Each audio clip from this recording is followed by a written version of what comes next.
Hi friends, media ಜಗತ್ತಿಗೆ ಸ್ವಾಗತ. Friends, K N Rajanna ನೇರ ನುಡಿಯ ರಾಜಕಾರಣಿ, ಸಹಕಾರ ಕ್ಷೇತ್ರದ ಧುರೀಣ. ಇಂಥ ರಾಜಣ್ಣ ಜೀವನದ ಹಾದಿ ಹೇಗಿದೆ, ಅನುಭವಿಸಿದ ಕಷ್ಟಗಳೇನು, ಕುಟುಂಬ ಹೇಗಿದೆ, ಮಕ್ಕಳು ಏನ್ ಮಾಡ್ತಿದ್ದಾರೆ, ಎಲ್ಲವನ್ನ ಈ ವಿಡಿಯೋದಲ್ಲಿ ತೋರಿಸ್ತೀವಿ. ಇಂಟ್ರೆಸ್ಟಿಂಗ್ ಆಗಿರೋ ಈ ವಿಡಿಯೋವನ್ನ ಕೊನೆವರೆಗೂ ನೋಡಿ. ಅದಕ್ಕೂ ಮುನ್ನ ನೀವಿನ್ನು ನಮ್ಮ ಚಾನೆಲ್ಗೆ ಸಬ್ಸ್ಕ್ರೈಬ್ ಆಗಿಲ್ಲ ಅಂದ್ರೆ ಈಗ್ಲೇ ಸಬ್ಸ್ಕ್ರೈಬ್ ಆಗಿ. 1951 ಏಪ್ರಿಲ್ 13ರಂದು ಜನನ. ಫ್ರೆಂಡ್ಸ್, ಕೆಎನ್ ರಾಜಣ್ಣ ಹುಟ್ಟಿದ್ದು 1951 ಏಪ್ರಿಲ್ 13ನೇ ತಾರೀಕು. ದೇಶಕ್ಕೆ ಸ್ವಾತಂತ್ರ್ಯ ಸಿಕ್ಕ 4 ವರ್ಷಗಳ ಬಳಿಕ ಅಂದಿನ ಮೈಸೂರು ರಾಜ್ಯದ ತುಮಕೂರು ಸಮೀಪದ ಕ್ಯಾತಸಂದ್ರ ಎಂಬಲ್ಲಿ. ತಂದೆ ನಂಜಪ್ಪ. ಇವರದ್ದು ಕೃಷಿಕ ಕುಟುಂಬ, ಪರಿಶಿಷ್ಟ ಪಂಗಡ ಅಥವಾ ಎಸ್ಟಿ ಸಮುದಾಯ. ಹುಟ್ಟೂರಲ್ಲಿ ಆರಂಭಿಕ ಶಿಕ್ಷಣ ಪಡೆದ ರಾಜಣ್ಣ ಬಳಿಕ ತುಮಕೂರಿನ ಗವರ್ಮೆಂಟ್ ಸೈನ್ಸ್ ಕಾಲೇಜು ಸೇರಿ 1972ರಲ್ಲಿ ಬಿಎಸ್ಸಿ ಪದವಿ ಪಡೆದ್ರು. ಕಾಲೇಜು ದಿನಗಳಲ್ಲಿ ವಿದ್ಯಾರ್ಥಿ ನಾಯಕರಾಗಿದ್ದ ಇವರು ಪ್ರಜಾ ಸೋಷಿಯಲಿಸ್ಟ್ ಪಕ್ಷದ ಜೊತೆ ಗುರುತಿಸಿಕೊಂಡ್ರು. ಸಹಕಾರ ಕ್ಷೇತ್ರದಲ್ಲೂ ತೊಡಗಿಸಿಕೊಂಡು 1974ರಲ್ಲಿ ಅಂದ್ರೆ ತಮ್ಮ 23ನೇ ವಯಸ್ಸಲ್ಲಿ ತುಮಕೂರು ತಾಲೂಕು ಕೃಷಿ ಉತ್ಪನ್ನ ಸಹಕಾರಿ ಮಾರುಕಟ್ಟೆ ಸಂಘದ ಅಧ್ಯಕ್ಷರಾದ್ರು.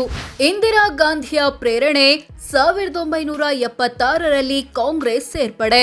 70ರ ದಶಕದಲ್ಲಿ ಪ್ರಧಾನಿ ಇಂದಿರಾ ಗಾಂಧಿ ಜಾರಿಗೆ ತಂದ ವಿವಿಧ ಕಾರ್ಯಕ್ರಮಗಳಿಂದ ಪ್ರಭಾವಿತರಾದ ಬಿಎಸ್ಪಿ ಪಕ್ಷದ ಹಲವು ನಾಯಕರು ಕಾಂಗ್ರೆಸ್ ಕಡೆ ಮುಖ ಮಾಡಿದ್ರು. ರಾಜಣ್ಣ ಕೂಡ 1976ರಲ್ಲಿ ಕಾಂಗ್ರೆಸ್ ಸೇರಿ ದೇವರಾಜ್ ಅರಸುರನ್ನ ಬೆಂಬಲಿಸಿದ್ರು. ಇದರ ಪರಿಣಾಮವೆಂಬಂತೆ 1978ರಲ್ಲಿ ವಿಧಾನಸಭೆ ಚುನಾವಣೆ ಬಂದಾಗ ಎಲೆಕ್ಷನ್ ಟಿಕೆಟ್ ಆಫರ್ ಮಾಡಿದ್ರು ಅರಸು. ಆದ್ರೆ ರಾಜಣ್ಣ ಈಗ ಬೇಡ ಸರ್, 83ರ ಎಲೆಕ್ಷನ್ಗೆ ನಿಲ್ತೀನಿ ಅಂದ್ರು. 83ರ ಚುನಾವಣೆ ಬರುವಾಗ ಅರಸು ಮತ್ತು ಇಂದಿರಾ ಗಾಂಧಿ ನಡುವಿನ ಸಂಬಂಧ ಹಾಳಾಗಿತ್ತು. ಹೀಗಾಗಿ ರಾಜಣ್ಣಗೆ ಟಿಕೆಟ್ ಸಿಗ್ಲಿಲ್ಲ. ನಂತರ ತುಮಕೂರಿನ ವಿದ್ಯೋದಯ ಲಾ ಕಾಲೇಜಿನಲ್ಲಿ LLB ಅಥವಾ ಲಾಯರ್ ಪದವಿ ಪೂರ್ಣಗೊಳಿಸಿದ್ರು. 84ರಲ್ಲಿ ಎಲೆಕ್ಷನ್ ಪ್ರಚಾರದಿಂದ ದೂರ, ಪಕ್ಷದಿಂದ ಉಚ್ಚಾಟನೆ, ಬಳಿಕ ವಾಪಸ್. ಅದು 1984ರ ಲೋಕಸಭೆ ಚುನಾವಣೆ ಟೈಮ್. ತುಮಕೂರು ಕ್ಷೇತ್ರದ ಕಾಂಗ್ರೆಸ್ ಟಿಕೆಟ್ ರಾಜಣ್ಣ ಬೆಂಬಲಿತ ವ್ಯಕ್ತಿ ಬದಲಾಗಿ GS ಬಸವರಾಜ್ ಪಾಲಾಯಿತು.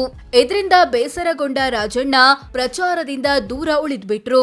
ಹೀಗಾಗಿ ಪಕ್ಷದಿಂದ ಉಚ್ಚಾಟನೆ ಮಾಡಲಾಯಿತು. ಬಳಿಕ ಪಕ್ಷಕ್ಕೆ ವಾಪಸ್ ಬಂದ್ರು. ಈ ನಡುವೆ ಜಿಲ್ಲಾ ಕೋಆಪರೇಟಿವ್ ಬ್ಯಾಂಕ್ನ ನಿರ್ದೇಶಕರಾದ್ರು. 1994 ಮತ್ತೊಮ್ಮೆ ಟಿಕೆಟ್ ಮಿಸ್, ಪಕ್ಷೇತರರಾಗಿ ಕಣಕ್ಕಿಳಿದು ಸೋಲು. ಈ ಹಿಂದೆ ಹಲವು ಸಲ ಟಿಕೆಟ್ ಮಿಸ್ ಮಾಡಿಕೊಂಡಿದ್ದ ರಾಜಣ್ಣ 1994ರ ವಿಧಾನಸಭೆ ಚುನಾವಣೆ ವೇಳೆ ಟಿಕೆಟ್ ಸಿಗುತ್ತೆ ಅನ್ನೋ ವಿಶ್ವಾಸದಲ್ಲಿದ್ರು. ಈ ಹಿನ್ನೆಲೆ ತುಮಕೂರು ನಗರದ ಟಿಕೆಟ್ ಕೇಳಿದ್ರು. ಆದ್ರೆ ಕಾಂಗ್ರೆಸ್ ಪಕ್ಷ ಕೊಡಲೇ ಇಲ್ಲ. ಸಿಟ್ಟಿಗೆದ್ದು ಪಕ್ಷೇತರರಾಗಿಯೇ ಕಣಕ್ಕಿಳಿದ್ರು. ಇದರಿಂದ ಮತ್ತೊಮ್ಮೆ ಉಚ್ಚಾಟನೆಗೊಳ್ಬೇಕಾಯ್ತು. ರಿಸಲ್ಟ್ ಬಂದಾಗ ಬರೋಬ್ಬರಿ 25,144 ವೋಟ್ ಪಡೆದು 4ನೇ ಸ್ಥಾನ ಗಳಿಸಿದ್ರು. ಬಳಿಕ ಮತ್ತೆ ಕಾಂಗ್ರೆಸ್ಗೆ ವಾಪಸ್ ಬಂದ್ರು.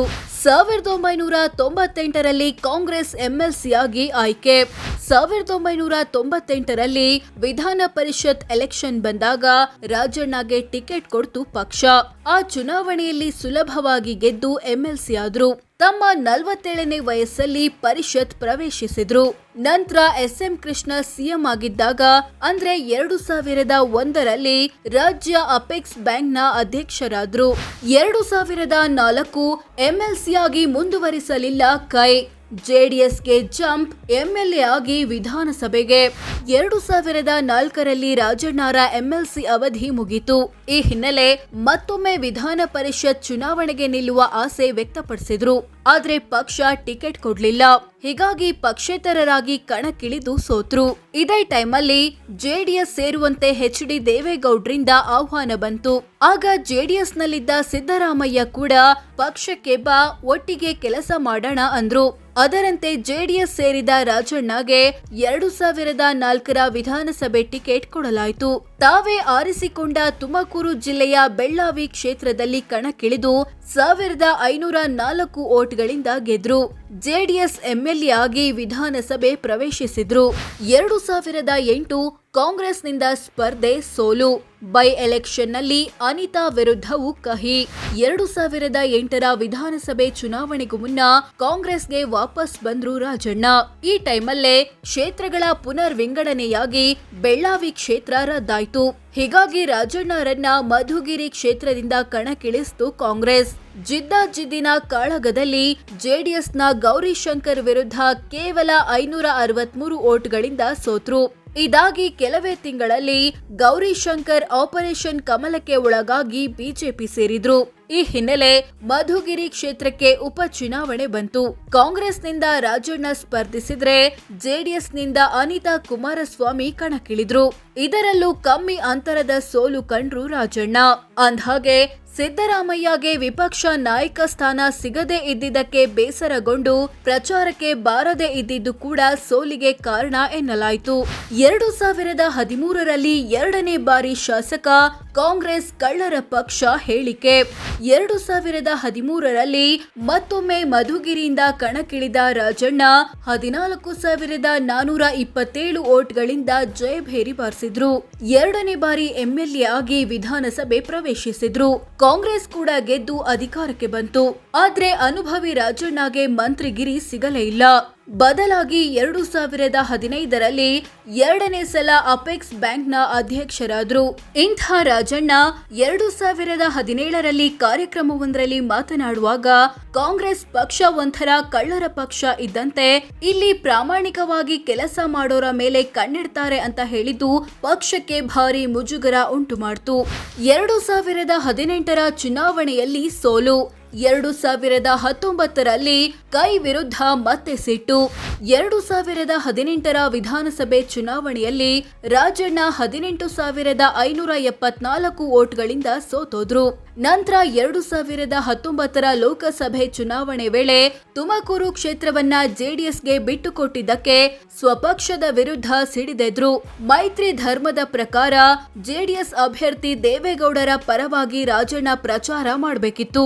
ಆದ್ರೆ ಪ್ರಚಾರ ಮಾಡೋದಿರ್ಲಿ, ಪಕ್ಷೇತರರಾಗಿ ತಾವು ಕೂಡ ನಾಮಪತ್ರ ಸಲ್ಲಿಸಿಬಿಟ್ರು. ಬಳಿಕ ಕೊನೆ ಕ್ಷಣದಲ್ಲಿ ಕಣದಿಂದ ಹಿಂದೆ ಸರಿದ್ರು. 2023ರಲ್ಲಿ 3ನೇ ಬಾರಿ ಶಾಸಕ, ಸಿದ್ದು ಸರ್ಕಾರದಲ್ಲಿ ಮಿನಿಸ್ಟರ್. 2023ರ ಚುನಾವಣೆ ವೇಳೆ ಬರೋಬ್ಬರಿ 35,523 ವೋಟ್ಗಳಿಂದ ಜಯಭೇರಿ ಬಾರಿಸಿದ ರಾಜಣ್ಣ 3ನೇ ಬಾರಿ ಎಂಎಲ್ಎ ಆದ್ರು. ಕಾಂಗ್ರೆಸ್ ಕೂಡ ಗೆದ್ದು ಅಧಿಕಾರಕ್ಕೆ ಬಂತು. ಸಿದ್ದರಾಮಯ್ಯ ಸರ್ಕಾರದಲ್ಲಿ ಸಹಕಾರ ಸಚಿವರಾದ್ರು. ಈ ಟೈಮಲ್ಲಿ ನಿಂತು ಹೋಗಿದ್ದ ಯಶಸ್ವಿನಿ ಯೋಜನೆಯನ್ನ ಮತ್ತೆ ಜಾರಿಗೊಳಿಸಿದ್ದು, ಸಣ್ಣ ರೈತರಿಗೂ ಸಾಲ ಸೌಲಭ್ಯ ಒದಗಿಸಿದ್ದು ಸೇರಿದಂತೆ ಹಲವು ಕೆಲಸಗಳನ್ನ ಮಾಡಿದ್ರು. 2025ರಲ್ಲಿ ಸಾಲು ಸಾಲು ಹೇಳಿಕೆ, ಮಂತ್ರಿ ಮಂಡಲದಿಂದ ಹೊರಕ್ಕೆ. ಸಿದ್ದರಾಮಯ್ಯ ಆಪ್ತ, ನೇರ ನುಡಿಯ ರಾಜಕಾರಣಿ ಅಂತಾನೆ ಗುರುತಿಸಿಕೊಂಡಿದ್ದ ರಾಜಣ್ಣ 2025ರಲ್ಲಿ ಕೊಟ್ಟ ಕೆಲವೊಂದು ಹೇಳಿಕೆಗಳು ಕಾಂಗ್ರೆಸ್ ಹೈಕಮಾಂಡ್ಗೆ ಇಷ್ಟವಾಗಲಿಲ್ಲ.